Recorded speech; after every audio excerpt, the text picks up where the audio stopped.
दोस्तों, हर आर्टिस्ट की जिंदगी में एक ऐसा दौर आता है जब हर कोई उसका दीवाना हो जाता है। वो कुछ भी करता है तो वो ट्रेंड बन जाता है, वो हर किसी का फेवरेट हो जाता है। ऐसा ही एक दौर आया था अमर सिंह चमकीला की जिंदगी में, जब उनके गानों पर हर कोई थिरकता था, झूमता था, नाचता था, गाता था। लेकिन 27 साल की उम्र में इस महान सिंगर की हत्या कर दी गई।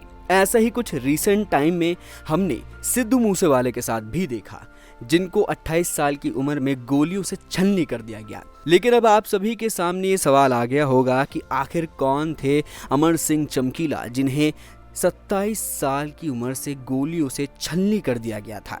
तो चलिए आज इसी महान सिंगर के जीवन पर बात करते हैं और जानते हैं कि कौन थे अमर सिंह चमकीला, जिन पर नेटफ्लिक्स पर 2024 में मूवी रिलीज होने वाली है, जिसमें अभिनेता हैं दिलजीत दोसांझ और इसे डायरेक्ट कर रहे हैं इम्तियाज अली। दोस्तों, अमर सिंह चमकीला एक ऐसा नाम है जिन्हें पंजाबी लोकगीत और अपनी बेहतरीन स्टेज परफॉर्मेंस के लिए जाना जाता था। अमर सिंह चमकीला पंजाब के एक मशहूर सिंगर हुआ करते थे और साथ ही साथ वो अपने गाने भी लिखते थे। उनका अपना एक बैंड भी था जिसे 2 लोग और उनकी पत्नी अमरजोत सिंह चमकीला, जिसके साथ वो गाना भी गाते थे और तुम्बी भी बजाया करते थे, साथ चलाया करते थे। आपको बता दें कि अमर सिंह चमकीला सिर्फ भारत में ही नहीं बल्कि भारत से बाहर भी अपने गानों के लिए जाना करते थे। अमर सिंह चमकीला की जिंदगी की बात करें तो 21 जुलाई 1960 को डुगरी गांव लुधियाना में उनका जन्म हुआ। अपनी पढ़ाई पूरी करने के बाद वो इलेक्ट्रीशियन बनना चाहते थे, लेकिन उन्हें नौकरी एक कपड़े की मिल में मिली। उन्हें गाना गाने का और संगीत का शौक था, तो कुछ सालों में वो हारमोनियम और ढोलकी बजाना सीख गए। 18 साल की उम्र में उनका सुरेंद्र शिंदा से सामना हुआ। तब सुरेंद्र को पता लगा कि अमर सिंह कितने प्रभावशाली सिंगर हैं। फिर सुरेंद्र और अमर ने एक साथ काम करना शुरू कर दिया और अमर सिंह ने अपने नाम के आगे चमकीला लगा लिया, जिसके बाद कुछ समय में ही उनकी शादी भी हो गई। हालांकि शादी जब हुई तो जिम्मेदारियां बढ़ गई, जिम्मेदारी बढ़ी तो घर में खर्चे होने लगे और इसी के साथ साथ उन्हें पैसों की भी जरूरत पड़ने लगी। इसीलिए वो ज्यादातर गाने सुरेंद्र के लिए लिखा करते थे। पैसों की जरूरत के चलते उन्होंने खुद सोलो परफॉर्मेंस भी देनी शुरू कर दी थी। वो अक्सर अपने गानों में दुनिया की सच्चाई को बताया करते थे, इसलिए उनके गाने इतने फेमस हुआ करते थे और लोग उनके गानों से कनेक्ट किया करते थे, जिसके बाद वो इतने लोकप्रिय हो गए कि देश विदेश में उनके गानों की डिमांड होने लगी।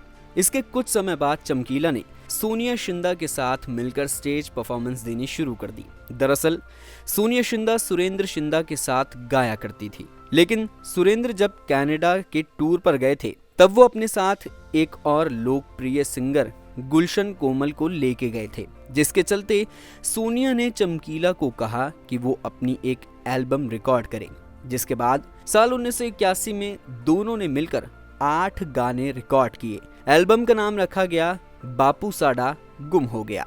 उसके बाद उन्होंने एक और सिंगर के साथ काम किया जिनका नाम था मिस उषा।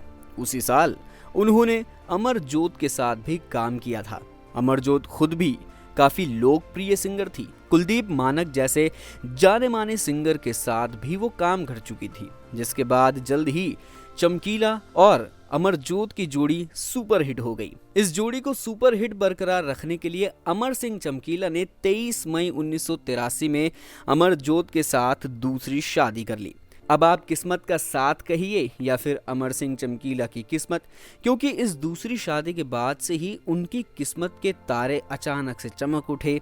उन्हें सिर्फ इंडिया ही नहीं बल्कि कनाडा, यूएस, दुबई और ना जाने कहां से परफॉर्मेंस देने के लिए बुलाया जाने लगा। आपको बता दें कि कुछ ही सालों में उन्होंने गाने रिकॉर्ड करने भी शुरू कर दिए। उनका करियर एकदम से चमक उठा। इसके बाद तो उन्हें शादी में भी गाना गाने के लिए बुलाया जाने लगा, जिसके लिए उन्हें उस जमाने में 4000 रुपए दिए जाते थे। 80 के दशक में 4000 रुपयों की क्या वैल्यू हुआ करती थी, ये तो आप अंदाजा लगा ही सकते हैं। आपको बता दें कि अमर सिंह चमकीला खुद अपने गाने गाया करते थे, खुद उन्हें लिखा करते थे और कभी कभी उनका म्यूजिक भी वो खुद ही दिया करते थे। अमर सिंह चमकीला इतने फेमस सिंगर बन चुके थे कि वो दूसरे सिंगर्स के लिए भी गाना गाया करते थे, जिसमें सुरेंद्र शिंदा, जगमोहन कौर और के.एस. कूनर जैसे नाम शामिल थे। इसके बाद उन्होंने पहली बार एक फिल्म में अपनी आवाज दी, यानी कि पिक्चर के लिए गाना गाया। 1985 में चमकीला ने बाबा तेरा नाम, ननकाना, नाम जपले, तलवार में कल की धार जैसे धार्मिक गीत भी रिकॉर्ड किए, जिसके चलते वो और भी ज्यादा फेमस हो गए। उनके पास पैसों की बारिश होने लगी, लेकिन वो साथ ही साथ इन गानों से आए पैसों को दान भी करते थे।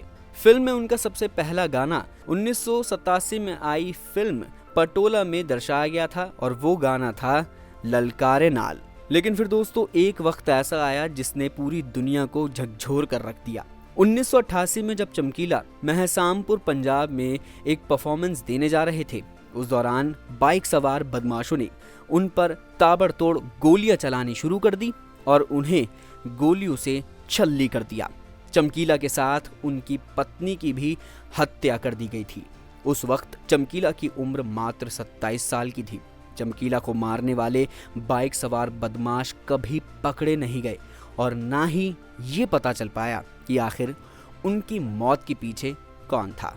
तो दोस्तों ये है उस महान सिंगर की कहानी जिसने 80 के दशक में अपनी आवाज से हर किसी को अपना दीवाना बनाया था और अपनी आवाज पर हर किसी को झूमने पर मजबूर कर दिया था। तो दोस्तों इतने महान सिंगर के बारे में जानने के बाद आपको कैसा लगा, हमें कमेंट बॉक्स में ज़रूर बताइए।